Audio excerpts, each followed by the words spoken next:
Hey everyone, my name is Eric. Welcome to the first episode of the Chubby Farmer, where I take the fear out of cooking. So on today's episode, because I'm a turkey farmer, we're going to do the full turkey dinner. And I picked up this butterball from my local co-op. Always enjoyed cooking, and maybe part of it was kind of default that way, where because I enjoyed it, I started doing it. But yeah, I would say I cook probably 98% of the meals in the home. And I thought, why should people be intimidated by it? I want to show them that it's not complicated, it's not hard, anyone can do it. You shouldn't be scared to make mistakes and try new things. I just want to share my passion for cooking with others. My name is Eric. I'm a third-generation turkey breeder farmer from the Interlake. My dad moved here in '51 and started developing this farm. So a lot of it was undeveloped, completely undeveloped.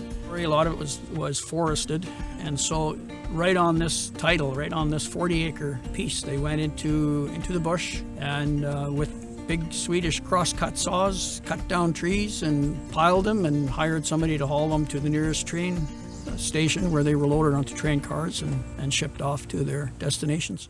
So turkey breeder farms are unique in that their primary purpose is to produce eggs that hatch, and then that's the turkeys you buy in the stores. So we get our turkeys as day-old birds, and we raise them all right here on farm. So our turkeys are raised, it's a pretty open floor plan. You don't have cages. They do have nests that they can choose to go into to lay their eggs. But it's pretty wide open. Someone's in the barn from 4 o'clock in the morning till 6 o'clock at night when the lights turn off. We used to do all our egg gathering by hand, and we had an opportunity for an expansion, and we thought if we could do that with automation, that would make it more feasible to do automations.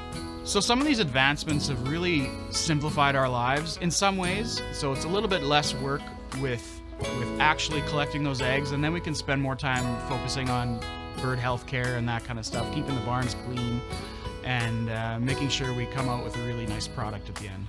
So as a turkey breeder farm, we are part of an on-farm food safety program. So that means we've got to make sure that our birds are living on fresh litter, keeping things clean, making sure we know the dates of when birds are moved, ensuring that our feed is top quality and clean and the right feed. We want to make sure our birds are eating the diet that's designed for them, so that we can just produce the healthiest bird we can. It feels good to know that it's ensuring that not just our farm, but farms across the country are producing ethical products.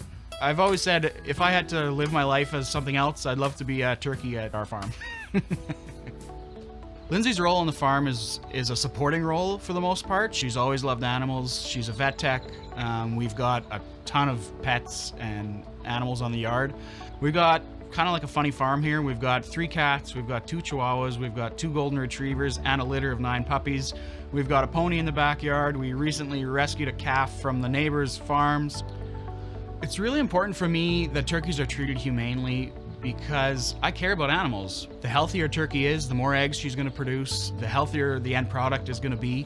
And it just really means a lot to me to see birds taken care of, to see them treated humanely. There's too many to consider them pets, but you grow an attachment to them. You see them every day, you're in the barn every day, you're handling the birds almost every day, and it's just important to keep on top of it.